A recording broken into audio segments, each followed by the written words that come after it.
DPRD Kota Balikpapan kembali menyoroti persoalan banjir yang belum terselesaikan meski telah terjadi pergantian kepala daerah di Kota Balikpapan ini. Anggota Komisi 3 DPRD Balikpapan Sarifudin Odang mengaku cukup prihatin terhadap masalah banjir yang kerap melanda beberapa titik di Kota Balikpapan ini. Sebab banjir yang terjadi tidak hanya melanda daerah pinggiran namun hingga sudut pertengahan kota seperti di kawasan Kelurahan Damai, MT Haryono, Tugu Adipura, Karanganyar, dan beberapa titik banjir lainnya di Balikpapan. Padahal Kelurahan Karyangom merupakan kawasan industri. Untuk itu dirinya menilai pihak perusahaan wajib terlibat dalam penanganan banjir, terutama membantu pemerintah setempat melakukan perbaikan terhadap drainase dan ruas jalan.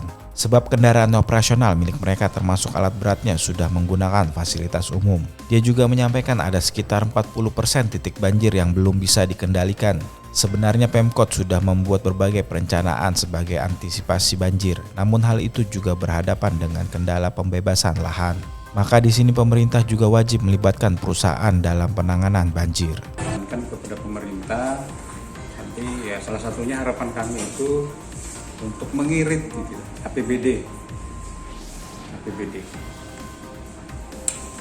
Nah kemudian sampai hari ini kelihatannya tidak ada tindak lanjutnya. Kemudian jalan sekarang ini kan sudah diperbaiki, itu sudah disemenisasi, dicor itu, dan di badan jalan kemudian kiri kanannya itu kan masih ditempati mobil-mobil yang skala besar.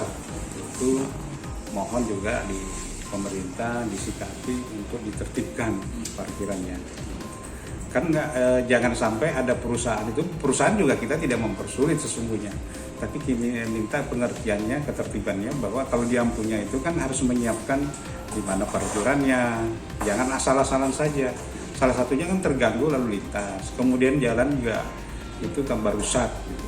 Dan ini kalau itu terus, berarti kan kita harus setiap tahun memikirkan bagaimana memperbaiki. Berarti kan APBD juga terkuras lagi di situ gitu.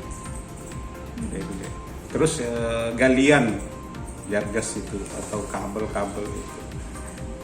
Kan antara bantuan dari pusat sampai kan ada dananya itu, di antara itu kan ada yang memang perusahaan yang tender yang menang itu. Nah, bagaimana perjanjiannya awalnya? Kalau itu memang ditimbung hanya dari Balikpapan, Muhammad Ato, CNB TV melaporkan.